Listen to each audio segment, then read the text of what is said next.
திங்கட்கிழமைக்கான video தாங்க வந்திருக்கு. Video வந்து சூப்பரா இருந்துச்சு அப்படின்னு தாங்க சொல்லணும். நம்ம கதிர் இருக்கார்ல, அவர் வந்து தனத்துக்காக கஷ்டப்பட்டு விளையாடுறதுக்காக ஷூ எல்லாம் வாங்கி குடுக்குறாரு அப்படின்னு தாங்க சொல்லணும். ஆனா நம்ம கதிர பார்த்து நம்ம தனம் வந்து பயங்கரமா ஷாக் ஆயிடுறாங்க அவரோட நிலைமைய பார்த்து. அதெல்லாம் பார்க்குறோமா சேனலை மட்டும் மறக்காம லைக் அண்ட் சப்ஸ்கிரைப் மட்டும் பண்ணிருங்க.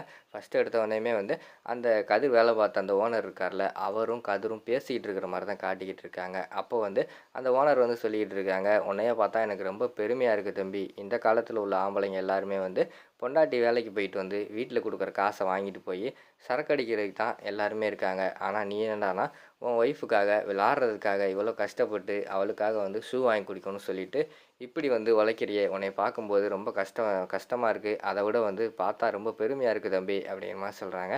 இல்லைண்ணே, எனக்காக வந்து என் ஒய்ஃப் எவ்வளவோ பண்ணியிருக்கா, அவளுக்காக நான் இதை கூட பண்ணலைன்னா எப்படி அப்படிங்கிற மாதிரி சொல்லிட்டு கதிர் வந்து சொல்கிறாங்க.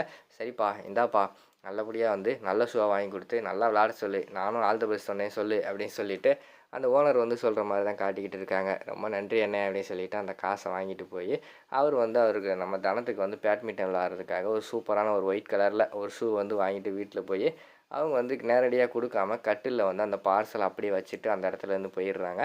அதுக்கடுத்து வந்து தனம் வந்து அந்த இடத்துக்கு வராங்க. என்னடா இது, நம்ம கட்டிலில் வந்து ஒரு பார்சல் இருக்குது, என்னவா இருக்கும் அப்படின்னு சொல்லிட்டு யோசிச்சு பார்க்காங்க. சரி, நம்ம பிரித்து பார்ப்போம் அப்படின்னு சொல்லிட்டு அவங்க வந்து அத பிரித்து பார்க்காங்க. பிரித்து பார்த்தோனே அவங்களுக்கு வந்து பயங்கரமான சந்தோஷம். என்னடா ஷூ எல்லாம் இருக்குது, இது யார் வாங்கிட்டு வந்திருப்பா அப்படின்னு சொல்லிட்டு ஆச்சரியப்பட்டு யோசிச்சுக்கிட்டு இருக்காங்க. அந்த இடத்துக்கு கதிர் வந்து வராங்க. கதிர்கிட்ட கேட்குறாங்க, ஏய் எனக்காக ஷூ எதுவும் வாங்கிட்டு வந்தியா அப்படிங்கிற மாதிரி கேட்காங்க.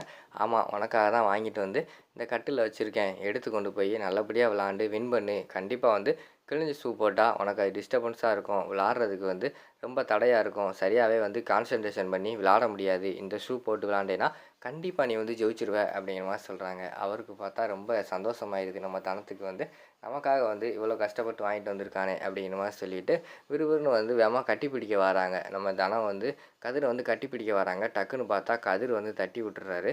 ஏய் என்னாச்சு என்னாச்சு அப்படின்னு சொன்னோடனே அவர் வந்து வலியில் துடிக்கிற மாதிரி காட்டுறாங்க. ஏய் என்ன ஏதாச்சு, முதல்ல சட்டையை கழட்டு பார்ப்போம் அப்படிங்கிற மாதிரி சொல்கிறாங்க. அதெல்லாம் ஒன்றுமே கிடையாது தனம் அப்படிங்கிற மாதிரி சொன்னோடனே நீ சட்டையை கழட்டு நான் பார்க்குறேன் அப்படின்னு சொல்லிட்டு சட்டையை கழட்டி பார்க்குறாங்க. பார்த்தா அவர் வந்து சிலிண்டர் தூக்கி போட்டுக்கிட்டு இருந்தார்ல, அந்த சிலிண்டர் தூக்குன அந்த ஷோல்டர் பூராமே அப்படியே ரத்த கலரில் அப்படியே ரத்தம் கட்டி போயிருக்கிற மாதிரி காட்டுறாங்க. அதை பார்த்தோன்னே தனத்துக்கு வந்து பயங்கரமான ஷாக் ஆயிடுது.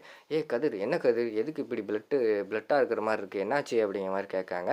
அதுவா, அது ஒன்றும் இல்லை, ஃப்ரீயாக விடு அப்படிங்கிற மாதிரி சொல்கிறாங்க. இங்கே பாரு, இப்போ சொல்ல போறியா இல்லையா அப்படிங்கிற மாதிரி வந்து தனம் வந்து மிரட்டுறாங்க. அது வேறு ஒன்றும் கிடையாது, உனக்காக ஷூ வாங்கணும்னு சொல்லிட்டு காசு இல்லை, அதனால தான் வெளியில் வேலைக்கு போனேன். வேலைக்கு போன இடத்துல கொஞ்சம் வேலை வந்து கொஞ்சம் கஷ்டமான வேலை, அதனால தான் இப்படி ஆயிடுச்சு அப்படிங்கிற மாதிரி சொல்கிறாங்க.